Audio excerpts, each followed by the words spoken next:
Assalamualaikum warahmatullahi wabarakatuh.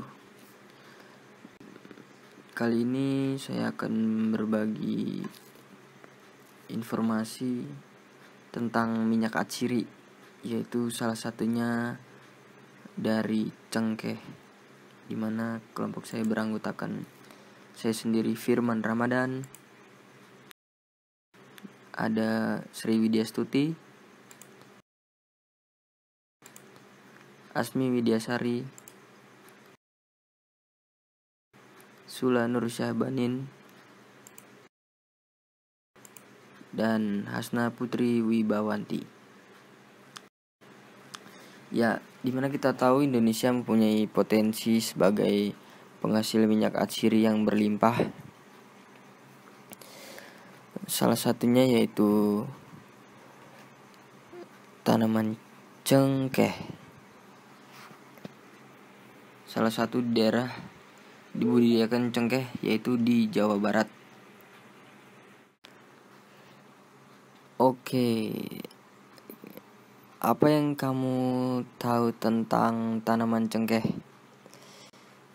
Jadi kita kasih tahu aja nih, tanaman cengkeh mempunyai nama umum yaitu minyak atsiri cengkeh, dimana mempunyai nama latin Syzygium aromaticum atau Eugenia aromaticum. Tapi dalam perdagangan internasional, masing-masing minyak atsiri mempunyai nama dagang yang berbeda. Misalnya pada bunga cengkeh, yaitu disebut clove oil, minyak tangkai bunga, clove stem oil, dan minyak daun cengkeh, clove leaf oil. Selanjutnya itu komponen utama dari minyak atsiri cengkeh, yaitu eugenol, antara 72% sampai 90% diisi eugenol, dimana eugenol berupa zat cair berbentuk minyak, tidak berwarna atau sedikit kekuningan, dapat larut dalam alkohol, ether, kloroform, serta sedikit dalam air. Eugenol digunakan sebagai bahan baku obat dan parfum. Eugenol mudah bersenyawa dengan besi, oleh karena itu penyimpanan harus dalam botol kaca, drum aluminium, atau drum timah putih. Selain eugenol, minyak atsiri cengkeh juga mengandung senyawa asetil eugenol, beta karyopenil, dan vanilin. Selain itu juga ada kandungan tanin, asam galotanat, metil salisilat, yaitu suatu zat penghilang nyeri. Lalu ada asam krategolat dan beragam senyawa flavonoid, yaitu eugenin, kaemferol, rhamnetin, dan eugenitin. Selain itu juga ada berbagai senyawa triterpenoid, yaitu asam oleanoat, stigmasterol, dan campesterol, serta mengandung berbagai senyawa sesquiterpenes. Lalu di sini ada sifat dari eugenol. Yang pertama itu ada berat jenis, dia memiliki berat jenis 1,0651. Lalu ada indeks biasnya 1,5410, 20 derajat Celcius, dengan titik didih 253 derajat Celcius, titik nyala 110 derajat Celcius, dan kelarutan dalam alkohol 1:5 atau 1:6. Kemudian ada tipe-tipe cengkeh.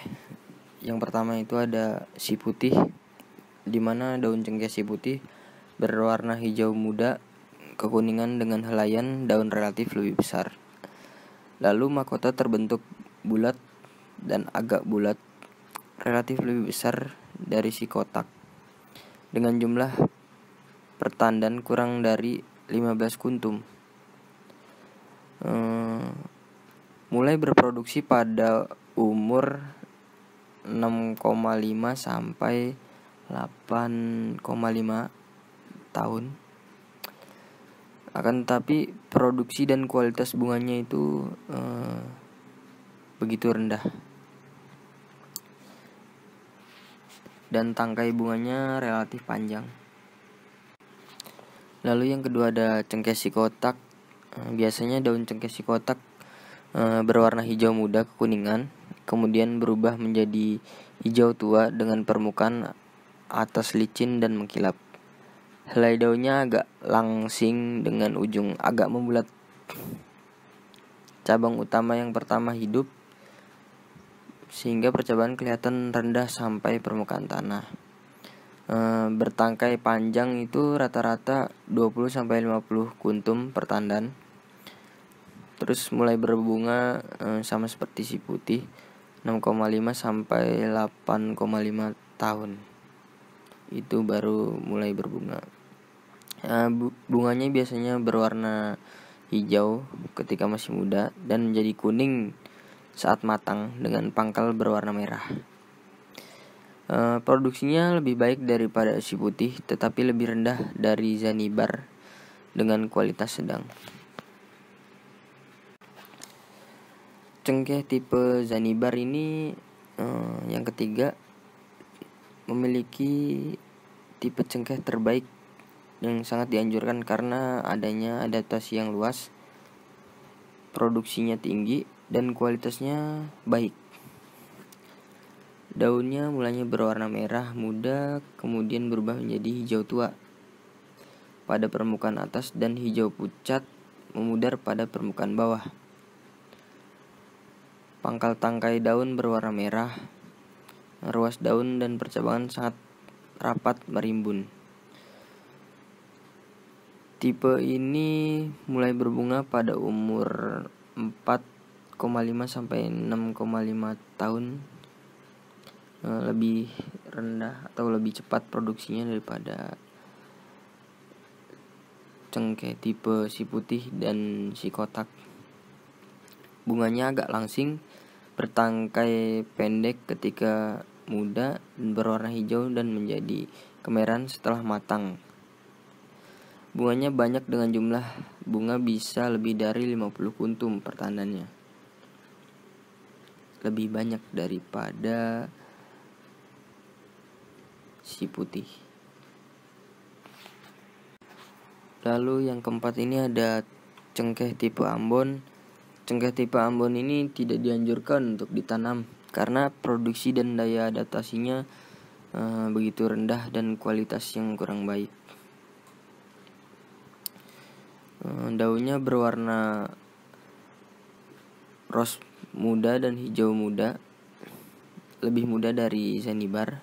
Daun yang tua permukaan atasnya berwarna hijau tua dan kasar. Daunnya agak lebar, kira-kira 2/3 kali panjangnya. Lalu mahkotanya bulat, bagian atas sedikit tumpul, sedangkan bagian bawah sedikit meruncing.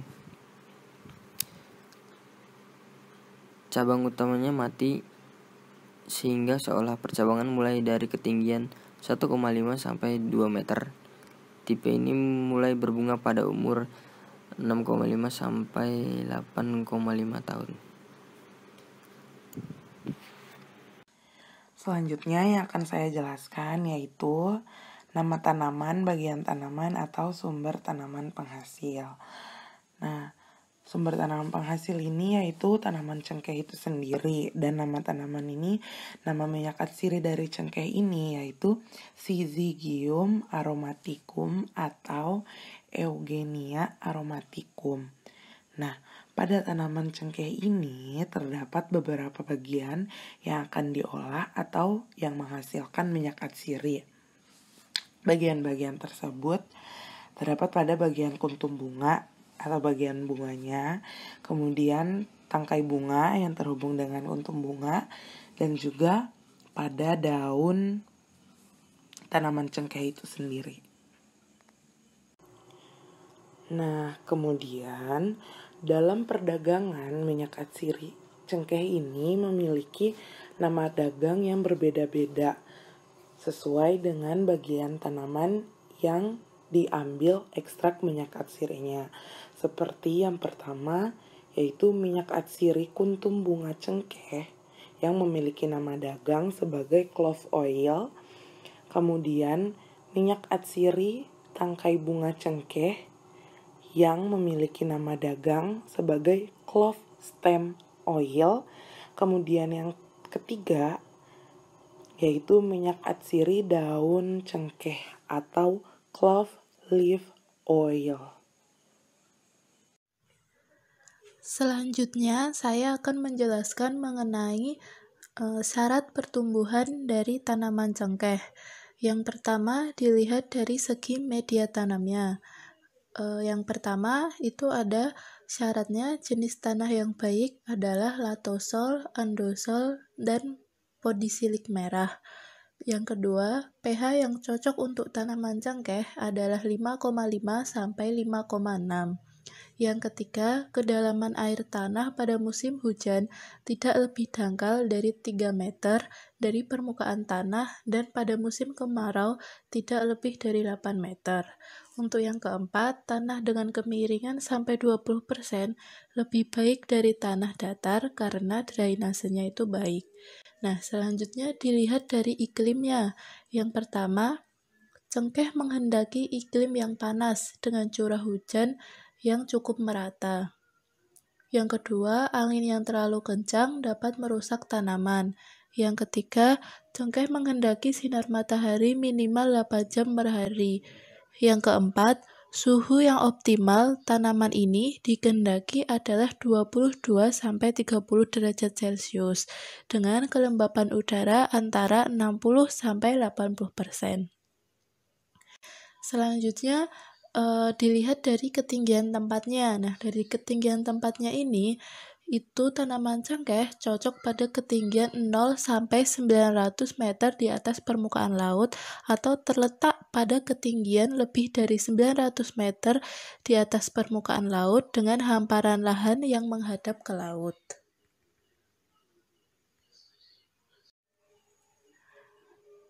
Lalu, di sini yang akan saya bahas mengenai karakteristik atau ciri-ciri dari tanaman cengkeh sendiri. Nah, ciri-cirinya atau karakteristiknya yang pertama, yaitu dilihat dari tinggi tanaman cengkeh itu sendiri, yaitu berkisar 5-10 meter.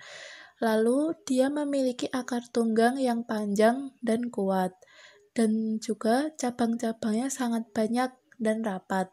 Lalu memiliki daun yang tidak lengkap, dan juga daun tunggal bertangkai dan duduk bersilang. Lalu daun berwarna merah muda ketika masih muda dan hijau ketika mulai menua. Dan ciri selanjutnya yaitu ada panjang batang utama mencapai 10-15 meter. Lalu area tumbuh batangnya itu dia tegak lurus. Lalu batangnya berbentuk bulat dan menghasilkan biji setelah berumur 5 tahun setelah dia masa tanam dari si cengkehnya sendiri. Minyak atsiri dari daun cengkeh dapat diproduksi dengan destilasi uap. Destilasi uap adalah metode destilasi yang digunakan untuk mengisolasi minyak atsiri dari suatu senyawa simplisia. Prinsip dasar penyulingan terletak pada perbedaan titik didih dari zat-zat cair dalam campuran zat cair, sehingga zat yang memiliki titik didih lebih rendah akan menguap terlebih dahulu. Kemudian apabila didinginkan, akan mengembun dan menetes sebagai zat murni atau yang disebut dengan kondensat. Kelebihan dari destilasi uap adalah dapat menentukan kadar minyak atsiri yang diperoleh secara langsung. Metode yang digunakan sederhana dan menggunakan pelarut air, karena air memiliki titik didih yang lebih besar daripada minyak atsiri, sehingga pemisahan dengan destilasi dapat dilakukan. Proses penyulingan minyak atsiri dari daun cengkeh dilakukan dengan memasukkan daun cengkeh kering ke dalam ketel tempat bahan. Selanjutnya dihubungkan ketel tempat bahan dengan boiler dan dirangkai alat distilasi uap. Boiler dipanaskan sehingga terbentuk uap panas. Uap panas yang terbentuk akan mengalir ke dalam sampel yang terletak pada ketel tempat bahan. Uap akan menembus ke jaringan-jaringan tanaman, di mana akan terjadi hidrodifusi atau peristiwa masuknya uap panas pada bagian jaringan-jaringan tanaman yang menyimpan kandungan minyak atsiri, di mana pada minyak atsiri pada daun cengkeh akan terangkut oleh uap yang dihasilkan pada sistem boiler, di mana pada saat proses pengangkutan dipengaruhi oleh sifat dari kepolaran, titik didih, dan kelarutan terhadap air. Apabila kelarutan minyak atsiri sama dengan air, maka akan lebih cepat menguap dan terbawa menuju kondensor. Namun apabila kelarutan minyak atsiri berbeda dengan air, maka akan keluar lebih lama. Setelah minyak atsiri terangkut oleh uap panas, maka minyak atsiri akan menuju ke kondensor. Fungsi dari kondensor adalah mengkondensasi uap yang dihasilkan pada proses pemisahan minyak atsiri pada bagian jaringan tanaman atau daun cengkeh. Uap kemudian diubah fasenya menjadi fase cair atau yang disebut dengan kondensat. Kondensat ditampung pada separator, di mana fungsi separator adalah menampung kondensat yang dihasilkan dari proses pemisahan minyak atsiri. Dari proses pemisahan diperoleh dua lapisan, yaitu lapisan minyak yang berada di bawah separator dan lapisan hidrosol pada bagian atas separator. Minyak atsiri yang dihasilkan kemudian ditampung dalam suatu wadah dan ditambahkan dengan natrium sulfat anhidrat yang berfungsi untuk mengikat air yang masih ada pada minyak sehingga diperoleh minyak atsiri murni. Komponen minyak cengkeh dapat dibagi menjadi dua kelompok. Kelompok pertama merupakan senyawa fenolat dan eugenol yang merupakan kelompok paling besar.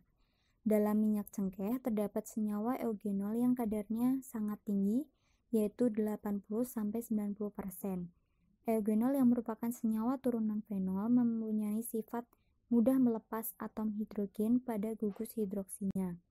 Kelompok kedua mengandung senyawa-senyawa non-fenolat karyofilen, yaitu beta-karyofilen, alfa-kuben, alfa-kopaen, hulumen, beta-kadien, dan kadina 1,3,5-triena.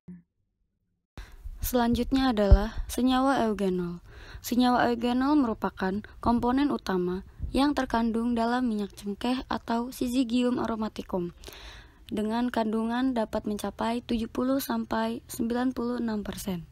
Senyawa eugenol yang mempunyai rumus molekul C10H12O2 merupakan turunan guaiacol yang mendapat tambahan rantai alil atau dikenal dengan nama IUPAC 2-metoksi-4,2-propenilfenol. Ia dapat dikelompokkan dalam keluarga alil benzena dari senyawa-senyawa fenol. Eugenol merupakan salah satu komponen kimia dalam minyak cengkeh yang memberikan bau dan aroma yang khas pada minyak cengkeh. Selain itu, warnanya bening hingga kuning pucat, kental seperti minyak. Sumber alami dari minyak cengkeh. Terdapat pula pada pala, kulit manis, dan salam. Eugenol sedikit larut dalam air, namun mudah larut pada pelarut organik. Aromanya menyegarkan dan pedas seperti bunga cengkeh kering, sehingga sering menjadi komponen untuk menyegarkan mulut. Senyawa eugenol mengandung beberapa gugus fungsional, yaitu alil, fenol, dan metoksi, sehingga dengan adanya gugus tersebut dapat memungkinkan eugenol sebagai bahan dasar sintetis sebagai senyawa lain yang bernilai lebih tinggi, seperti isoeugenol, eugenol asetat, isoeugenol asetat, benzil eugenol, benzil isoeugenol, metil eugenol, eugenol metil ether, eugenol etil ether, isogenol metil ether, vanilin, dan sebagainya. Di mana senyawa eugenol serta berbagai senyawa turunannya mempunyai peran yang strategis dalam berbagai industri, seperti industri farmasi, kosmetika, makanan, dan minuman.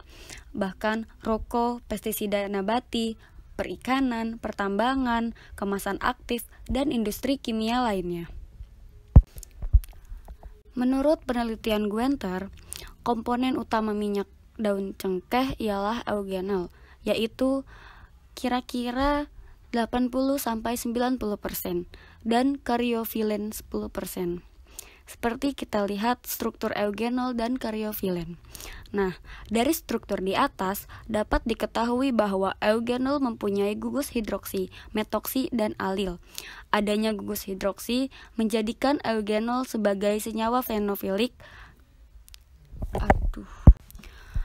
Adanya gugus hidroksi menjadikan eugenol sebagai senyawa fenolik yang bersifat asam dan mudah dipisahkan dari senyawa yang non-fenolik, yaitu dengan cara menggunakan ekstraksi cair-cair menggunakan pelarut altif.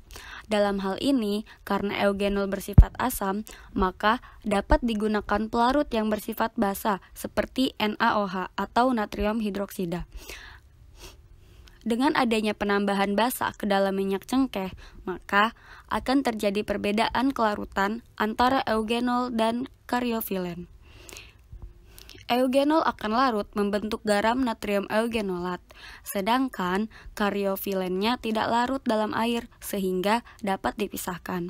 Setelah dipisahkan, eugenol dapat kembali dengan menggunakan asam mineral hingga pH larut berkisar 2-3. Nah, persamaan reaksi eugenol dan natrium hidroksida adalah sebagai berikut. Dari reaksi tersebut, kita dapat lihat bahwa garam natrium eugenolat dapat larut dalam air dan selanjutnya dapat dipisahkan menggunakan corong pisah. Garam natrium eugenolat direaksikan dengan HCl, maka akan terbentuk eugenol kembali yang murni, tidak dapat larut dalam air. Persamaan reaksi natrium eugenolat dan HCl adalah sebagai berikut. Senyawa eugenol dan turunannya yang dapat diolah di Indonesia mempunyai arti ekonomi yang sangat penting dalam berbagai industri, yaitu selain mampu meningkatkan perkembangan industri di Indonesia, juga mampu meningkatkan profit usaha industri, mengingat harga eugenol produksi dalam negeri akan lebih rendah daripada produksi impor. Walaupun ada beberapa tanaman lain yang juga mengandung eugenol, seperti selasih, kayu manis, pala, dan daun salam. Tetapi, cengkeh merupakan sumber eugenol yang paling potensial, dikarenakan kandungan eugenolnya yang paling tinggi. Atas manfaat senyawa eugenol dan turunannya dalam berbagai industri, maka eugenol cengkeh memiliki arti dan peran strategis yang penting dalam industri tersebut. Salah satunya adalah industri farmasi, di mana senyawa eugenol mempunyai aktivitas farmakologi sebagai analgesik, antiinflamasi, antimikroba, antiviral, antifungal, antiseptik, antispasmodik, antiemetik, stimulan, anestetik lokal, sehingga senyawa ini banyak dimanfaatkan dalam industri farmasi. Sedangkan pada industri makanan, minuman, dan rokok, eugenol dan senyawa turunannya ini dapat dipergunakan sebagai zat aditif, flavor pada produk minuman yang tidak beralkohol, es krim, permen karet, dan berbagai produk pangan lainnya.